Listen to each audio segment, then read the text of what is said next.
UPA 1 की जब सरकार आई थी, एक योजना बनी थी, मनरेगा। गांधी ग्राम स्वराज की बात करते थे, अंबेडकर के विचार थोड़ा भिन्न थे, लेकिन मकसद एक था लोगों का सशक्तिकरण। जो मनरेगा जब आया था, तो उसमें ये थी कि गाँव में रोजगार की गारंटी दी जाए कम से कम 100 दिन। रघुवंश प्रसाद सिंह उस समय ग्रामीण विकास मंत्री थे, मनमोहन सिंह प्राइम मिनिस्टर थे और मकसद था पंचायतों का सशक्तिकरण। लेकिन उसको अचानक अच्छा मनरेगा लागू होने से पहले कई महीनों तक मीटिंग हुई थी मुख्यमंत्रियों की, प्रधानमंत्री की, यूपीए की कन्वीनर जो थी सोनिया जी भी थी और कई महीनों के चिंतन मनन के बाद मनरेगा योजना को लागू किया गया। लेकिन अब मोदी सरकार ने आनन-फानन में बगैर किसी विमर्श के, बगैर किसी बातचीत के 2 दिन के अंदर ही ये पूरा इन्होंने बदल दिया। अब जी राम जी है। ऐसी कई योजनाएँ हैं, यूपीए सरकार की तकरीबन 28 ऐसी योजनाएँ हैं, जिसका नाम जो है बीजेपी सरकार ने बदल दिया है। ये सिर्फ नाम बदलते हैं, अपने तरफ से कोई संस्था, कोई योजना नहीं बनाते हैं। चर्चा होगी मनरेगा बनाम जी राम जी पे। हमारे साथ प्रोफ़ेसर राम पुनियानी साहब हैं। लगातार आप अम्बेडकरनामा पर सुन रहे हैं। ज़रा उस समय जब मनरेगा लागू हुआ था, वो याद भी होगा इनको किस-किस तरह से विमर्श हुआ था, डिबेट हुआ था। 15 मुख्यमंत्रियों की बैठक हुई थी, उसमें प्रधानमंत्री भी थे और पार्लियामेंट्री कमिटी में विचार-विमर्श सब करने के बाद इस योजना को लागू किया गया। लेकिन ये मोदी सरकार है, 48 घंटे के अंदर ईडब्ल्यूएस आर्थिक आधार पर रिज़र्वेशन भी लागू हो जाता है। तो यहाँ कुछ भी संभव है। चलते हैं पुनियानी साहब के पास और समझने की कोशिश करते हैं कि इतनी जल्दीबाज़ी क्या है? कोई नई योजना तो लाएँ, पुरानी योजना का नाम बदलने से और वो भी रोज़गार कितना मिल रहा है, वो हम सबको पता है। स्वागत है सर। बहुत धन्यवाद रतन लाल। जी, ये बहुत अच्छा टॉपिक आपने लिया है, क्योंकि आजकल संसद में इस पे काफ़ी हंगामा भी चल रहा है, लंबी बहस भी जी। चल रही है और विपक्ष के लोग इसका पूरा-पूरा विरोध भी कर रहे हैं। तो इसमें केवल नाम बदलने का सवाल नहीं है, नाम बदलना भी है, वो भी हुँ, महत्वपूर्ण है कि ये महात्मा गांधी का नाम उस स्कीम से निकाल रहे हैं, क्योंकि गांधी जी उनको दिल से पसंद नहीं है। गांधी जी की जो पूरी राजनीति थी, उनका जो पूरा देश को जोड़ने का सवाल था, हिंदू मुस्लिम एकता का सवाल था, ये देश को बहुल्यवादी बनाने का सवाल था। ये आरएसएस की, बीजेपी की विचारधारा उससे पूरी उल्टी है, इसलिए गांधी का नाम तो उनको इसमें से निकालना था। पर वो ये एक मकसद नहीं है, इसके पीछे 2-3 और हुँ, चीज़ें छुपी हुई हैं। पहली बात तो ये है कि भई जो अभी तक इसकी फंडिंग होती थी, वो केंद्रीय सरकार से 60% फंडिंग होती थी। सॉरी, नहीं केंद्रीय 90% सरकार से 90 न 90% सॉरी, 90% हाँ, 90% फंडिंग 10% केंद्र करता प्रतिशत था। राज्य। हुँ, हाँ, और 10% राज्य करते थे। अभी उन्होंने ज़्यादातर राज्यों में ये 60% फंडिंग करने का ये बात की है और 40% फंडिंग राज्य सरकारें करेगी। तो यानी राज्य सरकारों पर जो बर्डन है, वो 10% से बढ़ाकर 40% कर दिया गया है। जी। और जैसे हम जानते हैं, ज़्यादातर राज्य सरकारों के पास इतनी फंडिंग नहीं है, क्योंकि पूरा का पूरा जीएसटी केंद्र सरकार को जाता है और उसमें ये उसको देते हैं। तो पहली बात तो ये है कि इसमें जो राज्य सरकारों पे बर्डन और उसके कारण स्कीम को न लागू करने की बात या न चलाने की बात अलग-अलग ग्राउंड्स पे राज्य सरकारें कर सकती हैं। अच्छा, महात्मा गांधी की स्कीम में क्या था कि ये लोगों का अधिकार था कि वो अगर कहें कि हमको एम्प्लॉयमेंट चाहिए, तो उनको एम्प्लॉयमेंट मिलेगा और 15 दिन तक एम्प्लॉयमेंट उनको नहीं मिला, तो उनको नॉन एम्प्लॉयमेंट ये जो रहता है ये दिया जाएगा। अब यहाँ ये सवाल है, जो बात अधिकार की थी, महात्मा हुँ, गांधी स्कीम में अधिकार था कि आपको काम मिलना चाहिए। अभी वो अधिकार नहीं रहा, अभी वो राम जी हुँ। के भरोसे हो गया। जो स्कीम का नाम है जी राम जी, तो अभी आपका रोजगार मिलेगा ना मिलेगा ये राम भरोसे हो गया है। क्यों? क्योंकि उसमें उसमें राम का नाम तो लाने के लिए ज़रूरी था, वो भी जी, मोड़-तोड़ के लाए।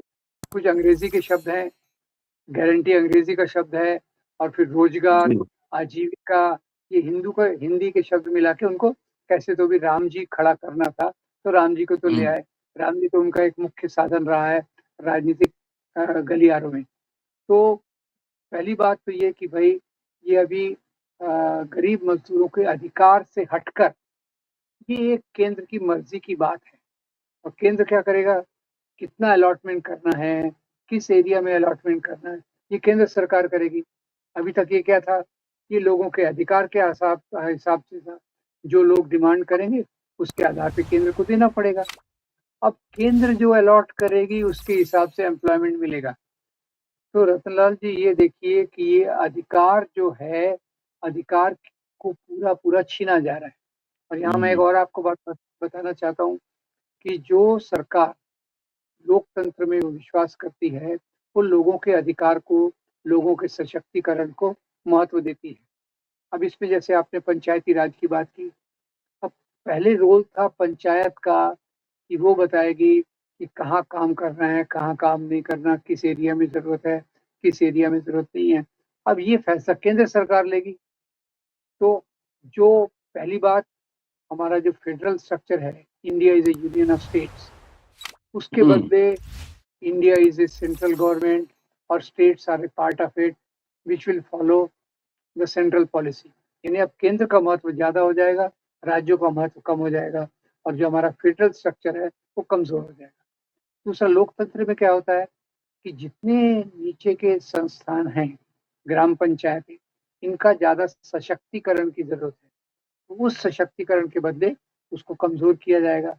तीसरा, जो लोगों की चीजें लोकतंत्र में एक आधार हमारी अधिकार के रूप में होना चाहिए, उसके बदले जी ये सरकार की मर्जी के हिसाब से होगा। यहाँ एक बात और बता दूं कि बीजेपी जो है वो केवल मुस्लिम विरोधी नहीं है। मुस्लिम के साथ साथ, मुस्लिम क्रिश्चियन के साथ साथ दलित, महिला, मजदूर, आदिवासी, इनके भी खिलाफ है। ये आपको मैं थोड़ा सिलसिलेवार तरीके से बताना चाहता हूँ। पहले इन्होंने किसानों के लिए फार्मूला लाए। फार्मूला वो भी किसके फायदे के लिए थे, जी वो पूंजीपतियों के फायदे के लिए थे। और जी इतने दिन से वो करीब 10 महीने संघर्ष चला, 600 किसानों की जी जान गई। उसके बाद वो उसकी स्कीम को हटाना पड़ा। फिर दूसरा देखिए, अभी अभी मजदूरों के लिए 4 लेबर कोड लाए हैं, लेबर कोड। और लेबर जी कोड में क्या है, मजदूरों के जो भी अधिकार थे वो पूरी पूरी छीनने की कोशिश है। तीसरी तरफ से गरीब श्रमिक के भी जो अधिकार मनरेगा ने दिए थे उसको भी छीनने की एक कोशिश है। तो मेरे जी ख्याल से ये धर्म के नाम पे राज करने वाली सरकार अधिकार में, लोगों के अधिकार में विश्वास नहीं रखती। ये विश्वास रखती है केंद्रीकृत सत्ता में, और उस सत्ता के आधार पे सरकार को चलाना। और ये जो आम लोग हैं, गरीब लोग हैं, इनके अधिकारों को धीरे धीरे समाप्त करना, ये उनका लॉन्ग टर्म एजेंडा है। और धर्म के नाम की जो इनका हिंदू राष्ट्र की कल्पना है वो अथॉरिटेरियन, अधिनायकवाद, डिक्टेटरशिप पे आधारित है। तो इसमें भी वही एक तरीका है कि ग्राम पंचायतों के अधिकार कम करो और सेंट्रल गवर्नमेंट के अधिकार बढ़ाओ। तो मैं इस स्कीम को एक प्रतिनिधि के रूप में देखता हूँ कि जो बीजेपी के एजेंडा को पूरी तौर से हमको दिखाती है। जी जी जी बीजेपी का एजेंडा कि जो गरीब लोग हैं, मजदूर हैं, श्रमिक हैं, किसान हैं, इनके अधिकारों को कम करना। जो पूंजीपति है कॉर्पोरेट वो तो खैर फ्लरिश हो रहे हैं।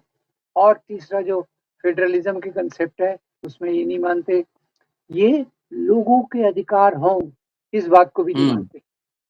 जी ये जी मेरे ख्याल जी से बहुत महत्वपूर्ण चीज है जो हमें इसमें देखना चाहिए। जी एक और महत्वपूर्ण बात है सर, दो इम्पोर्टेंट लीडर चंद्रबाबू नायडू और नीतीश कुमार, ये दोनों एनडीए सरकार में हैं, उनके समर्थन में है।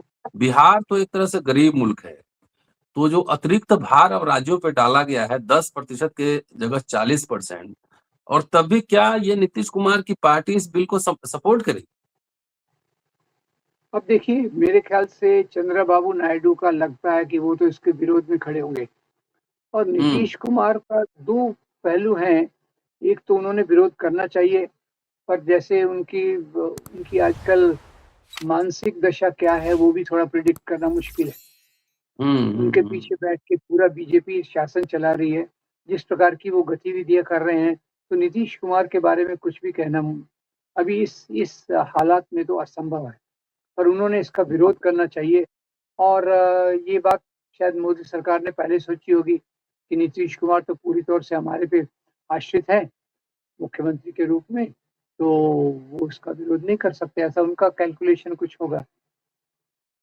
तो कुल मिलाकर ये जो है ना पूरा राम जी के नाम पर गरीबों को और गरीब करने की योजना है, यही इसको समझा जाए।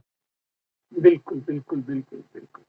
तो उसमें शशि थरूर से वैसे तो मैं ज़्यादा सहमत नहीं होता हूँ, पर उन्होंने जो बात कही, राम का नाम बदनाम मत करो, वो बहुत सही उन्होंने बताया। पर अब शशि थरूर का राम, गांधी का राम, कबीर का राम, ये अलग राम है। इनके राम तो वो हैं जो दूसरों से नफ़रत करते हैं। इनके राम तो वो हैं जो मस्जिद गिराने रणोद्धत में राम है, विश्वास रखते हैं। तो ये अलग मामला है इनका। मर्यादा पुरुषोत्तम से रणोद्धत राम, रण वाले योद्धा। रण वाले। चलिए सर, बहुत-बहुत शुक्रिया। और दोस्तों ये समझिए, ये मनरेगा सिर्फ नाम का बदलाव है ना, नहीं है, ये पूरे दर्शन का बदलाव है। जहाँ ये मनरेगा आपको रोजगार की गारंटी देता था, इसमें अब रोजगार की गारंटी नहीं होगी, ऐसा लगता है। शुक्रिया, देखते रहिए अम्बेडकर नामा। Thank you sir. धन्यवाद, धन्यवाद।